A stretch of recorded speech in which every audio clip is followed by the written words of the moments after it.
Seperti apa kehidupan sejarah Mesopotamia kuno era kejayaan Babilonia? Kekaisaran Babilonia Lama, dalam sejarah Mesopotamia kuno, merupakan salah satu peradaban manusia tertua yang maju. Pendiri pertamanya adalah Sumu Abum yang berkuasa antara 1894 dan 1881 sebelum Masehi.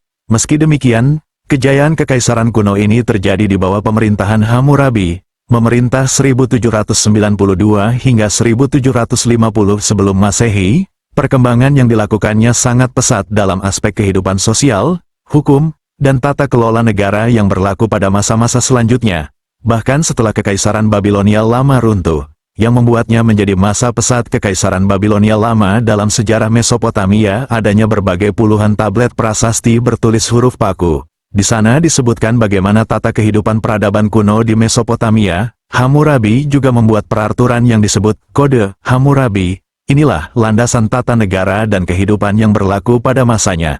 Kehidupan sosial dan keagamaan, kehidupan sejarah Mesopotamia. Dalam kehidupan sosial di Kekaisaran Babilonia Lama, diperkirakan semasa Hammurabi berkuasa penduduknya membengkak. Menurut para sejarawan, meski tidak diketahui pasti populasi pada masanya, Hammurabi telah menyebabkan ledakan penduduk Babilonia, sehingga menjadi kota terbesar dalam sejarah Mesopotamia.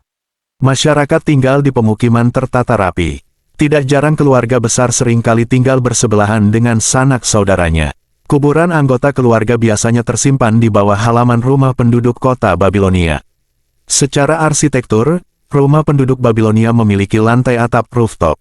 Sebagian besar kehidupan penduduk Babilonia mengisi kesehariannya di lantai atap. Hal itu disebabkan kota Babilonia memiliki tembok kota dan fitur lantai atap di temboknya. Fitur lantai atap diduga karena peradaban sejarah Mesopotamia hidup di lingkungan gurun pasir. Dengan adanya lantai atap, penduduk bisa mendapatkan angin sejuk yang bertiup dari gurun. Bagi kelas atas, lantai atap kerap ditambahkan dengan dinding untuk privasi dan memiliki punjung anggur untuk pasokan makanan sekaligus pelindung dari sinar matahari. Kehidupan agama di Babilonia mengikuti peradaban sejarah Mesopotamia yang menyembah dewa dan dewi. Mereka memiliki dewa utama tertentu yang berlaku umum seperti Marduk, dewa pelindung Babilonia yang memiliki kuil menjulang. Dewa utama lainnya adalah Ishtar, Enlil, Sin, dan Shamash. Masing-masing memiliki kuil dan patung pemujaan. Patung pemujaan ini hanya bisa dimasuki oleh para pendeta. Patung-patung itu harus diberi makan, sesajen seperti anggur, dan diberi perhiasan. Pada hari festival, patung para dewa terbesar akan diarak ke masyarakat. Setiap keluarga memiliki dewa pribadi yang disembah di rumah atau kuil sederhana. Perempuan dan hukum peradilan Babilonia. Melansir dari histori, kehidupan Kekaisaran Babilonia Lama dalam sejarah Mesopotamia patriarkis.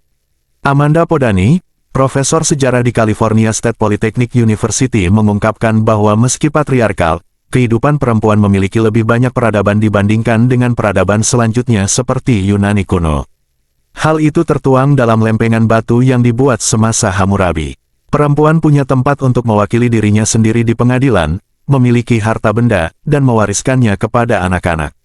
Seringkali, perempuan bisa menjadi pendeta dan pejabat.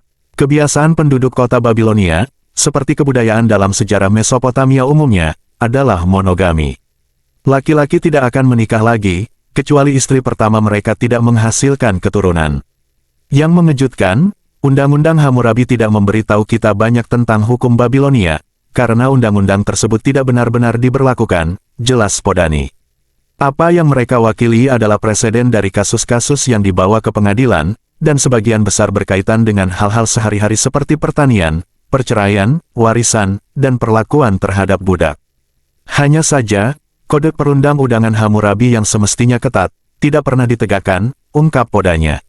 Pengadilan diawasi oleh para hakim, tetapi keputusannya ditentukan oleh pendapat mayoritas.